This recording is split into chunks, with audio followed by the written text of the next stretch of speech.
Parmar dynasty. Welcome to S K education में, हम सुमित के एस पी।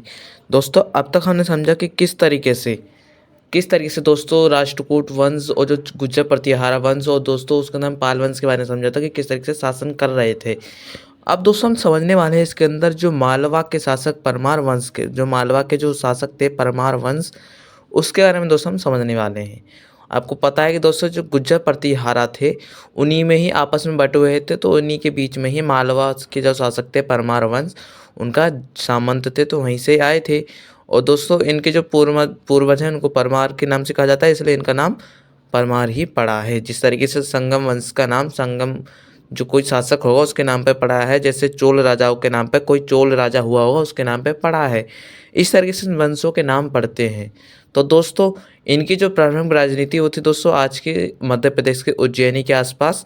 और दोस्तों जो मालवा वंश था इसका जो सबसे महत्वपूर्ण शासक था वो था दोस्तों मुंजराज। और दोस्तों इसने भी कई सारी लड़ाइयाँ लड़ी। मुंजराज दोस्तों स्वयं एक विद्वान व्यक्ति था और वो विद्वानों का दोस्तों संरक्षण देता था। और इसको ना दोस्तों इसमें इसको कहा जाता है कि इसको कवि मित्र कहा जाता है दोस्तों।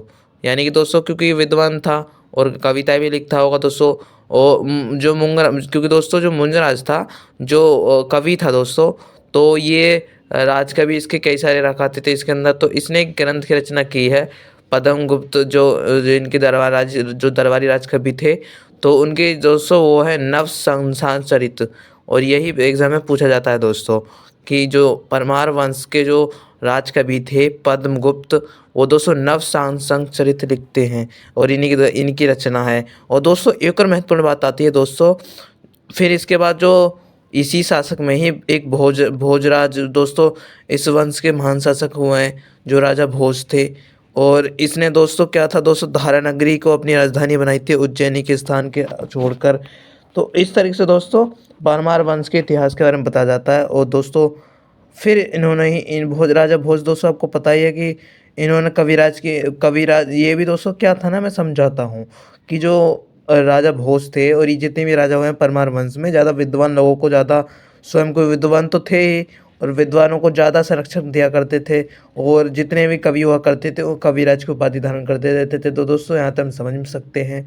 और दोस्तों इसी में एक राजा थे दोस्तों धनपाल जो भोजराज के समय में दोस्तों एक दोस्तों हम कह सकते हैं ना कि इस समय एक रचना हुई थी दोस्तों। ध्यान से समझना जो बता रहा हूँ, क्योंकि दोस्तों एग्जाम में पूछा जाता है, इन चीज़ों से पूछ लिया जाता है। जो इनके अंदर दोस्तों जो धनपाल था, तो वो वहाँ पे एक उनके द्वारा एक तिलक मंजरी नाम की किताब लिखी गई है भोजराज के शासन में ही। फिर दोस्तों हम इसके अंदर बात करें महत्वपूर्ण एक और वंश के अंदर, जो कि दोस्तों वो है दोस्तों सोलंकी डायनेस्टी, जिसको हम चालुक्य भी कहते हैं। दोस्तों चालुक्य दोस्तों क्या कहा जाता है कि इनके जो पूर्वज थे ना, जो पुराने ये चालुक्य थे और इन्हें दोस्तों इसलिए इनको चालुक्य कहा जाता है।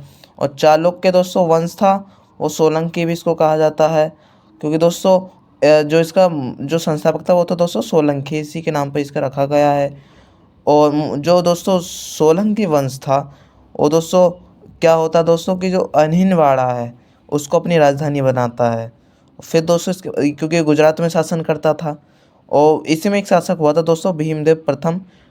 ये दोस्तों इसके अंदर सबसे महत्वपूर्ण शासक माना जाता है। इसके अंदर दोस्तों इसी के समय ही महमूद गजनवी सोमनाथ मंदिर पर आक्रमण किया था और गजनवी के आक्रमण को रोक नहीं पाया था। तो इसमें दोस्तों क्या होता है कि जो भीमदेव प्रथम था उसका मंत्री तेजपाल बीमलपाल और ने दोस्तों क्या होता है उसके अंदर कि एक मंदिर था उसने बनवाया था, जो उसका जो मंदिर था जो जैसे कि दोस्तों जो भीम प्रथम था ना, तो उसका जो मंत्री था वो दिलवाड़ा एक जैन मंदिर है, तो उसका जो मंत्री, सॉरी दोस्तों मैं बोलने में थोड़ा सा समझना दोस्तों में ध्यान में आ रहा होगा। हाँ, जो भीमदेव प्रथम था उसका एक मंत्री तेजपाल था, तो उसने और उसका एक और था दोस्तों बीमलपाल, तो उसने ही दोस्तों जो दोस्तों एक माउंट आबू का पर्वत है उसके ऊपर एक दिलवाड़ा नाम का एक मंदिर बनवाया जो कि जैन मंदिर है। और वो किसके शासनकाल में बनाया गया था दोस्तों भीमदेव प्रथम के शासनकाल में। फिर इसके बाद आता है दोस्तों भीमदेव प्रथम ने इसका एक और पुत्र था दोस्तों कर्णदेव। तो इसके बाद दोस्तों कर्णदेव भी ज़्यादा शासन कर नहीं पाता, कुछ कर नहीं पाया। इसके बाद जयसिंह आता है दोस्तों। ये जयसिंह सिद्धराज, तो ये भी दोस्तों अच्छा राजा था, लेकिन ज़्यादा परेशान नहीं है दोस्तों। इसने दोस्तों यशोवर्मा को भी पराजित कर दिया था, जो जयसिंह था। जो इसने अवंती नाथ की उपाधि धारण की थी। फिर दोस्तों इसके बाद एक है दोस्तों कि इसी शासक ने ही खंबात की एक मस्जिद का निर्माण करा है। इससे पता चलता है दोस्तों कि जो सोलंकी डायनेस्टी के राजा थे, वो ज़्यादातर दोस्तों टॉलरेंट थे।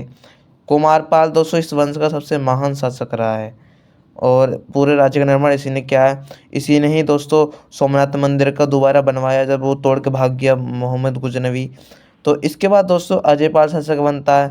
तो इसी के समय दोस्तों जैनियों के ऊपर अत्याचार होने लग जाता है। तो धीरे धीरे दोस्तों इसका भी खत्म होने के लिए कगार पर आ चुका था ये वंश। इसके बाद दोस्तों एक आता है मूलराज द्वितीय और भीम द्वितीय, ये शासक होते हैं। तो इन्हीं के शासनकाल में दोस्तों 1178 के आसपास, 1178 ईस्वी में जो मोहम्मद गोरी था दोस्तों, खुद दूसरा आता है मोहम्मद गोरी गुजरात पर आक्रमण करने के लिए। और भीम तृतीय जो द्वितीय था, उसमें क्या होता है दोस्तों, इसी के सामने ही चालुक्य डायनेस्टी जो सेना थी कुछ नहीं कर पाती, गोरी से हार जाती है और ये सोमनाथ मंदिर लूट लिया जाता है दोस्तों। क्योंकि दोस्तों आपको पता होगा कब लूटा था दोस्तों, वो 1125 ईस्वी के आसपास लूट लिया था दोस्तों। दोस्तों उसके अंदर हमने बताएंगे दोस्तों कि किस तरीके से वो क्या था जब उसके ऊपर आक्रमण कर दिया था। फिर इसके बाद मोहम्मद गोरी आया, उसने तोड़ के ले गया। तो इस तरीके से दोस्तों अलग अलग कई लोगों ने आक्रमण किया मंदिर के ऊपर। तब हम बात करेंगे दोस्तों अगली वीडियो में दोस्तों चंदेल वंश के बारे में, चौहान वंश के बारे में, कालचोई वंश के बारे में, और दोस्तों गढ़वाल वंश के बारे में। तो दोस्तों हमने इसके अंदर समझा कि किस तरीके से जो दोस्तों परमार वंश था, चालुक्य डायनेस्टी थी, उसके बारे में। मिलते हैं दोस्तों नेक्स्ट वीडियो में। आज के लिए धन्यवाद। जय हिंद, जय भारत।